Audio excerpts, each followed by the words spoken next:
but he's also not going to let it affect him as the game proceeds. He's going to go back out there, still be the same confident kid, the reason that they drafted him, and go out and play. And Tampa Bay trots out there now. They're looking at a third straight win here if they can hold on.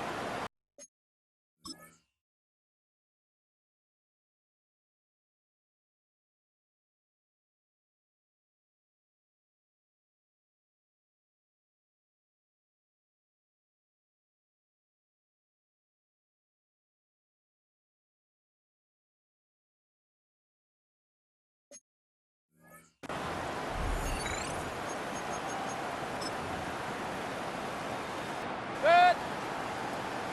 180.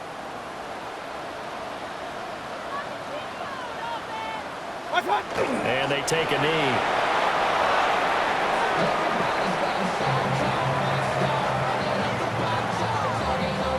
Good. 180.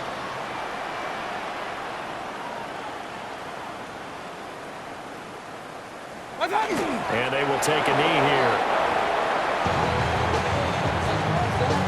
Good. 180.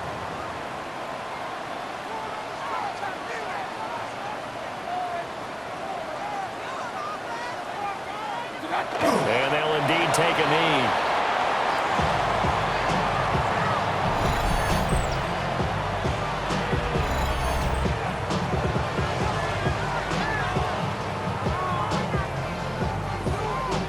Here's Riley Dixon now, standing about a yard deep in his own end zone.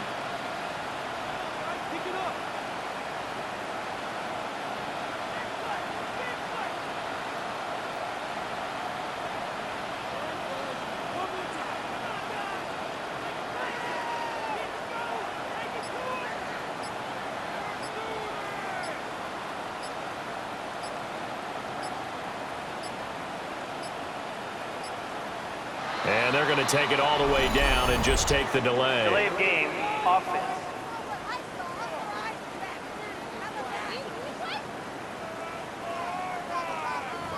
Of course, that flag accepted, and it backs the ball up 5 yards.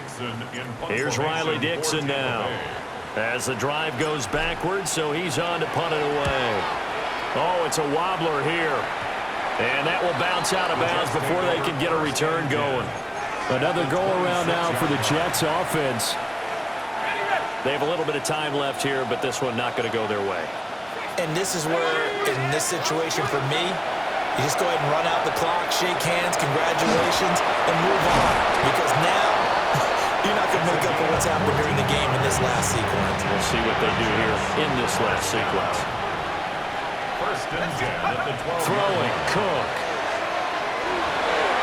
Toward the end zone, but that's going to wind up incomplete. Well, it just seems like all game long there hasn't been a lot of sync quarterback to wide receiver on this side of the football. They haven't been on the same page, quarterback and receivers. Heck, they haven't been on the same grease board when you drop them. He's got Wilson, and that's a Jets touchdown. Touchdown, New York. An 11-yard touchdown. And the Jets get a bit closer.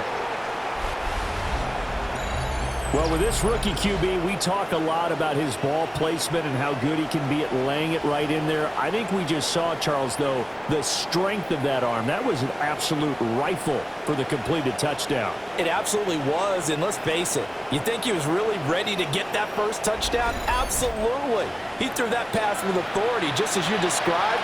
Big-time arm right there, and let's face it, a lot of quarterbacks used to be pitchers in baseball. The fastball was usually their best pitch, and we saw it there. And it's intercepted at the goal line. Picked up by Levante David. Buccaneers 33, Jets 16.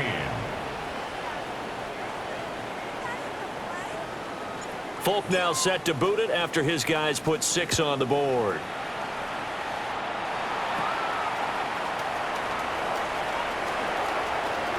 Ooh, the juke. And they finally get to him out near midfield, but he's all the way across the 45 to the 46. Now that's the kind of return you're looking for. To get to that spot on the field, that allows you to do a lot of things on offense.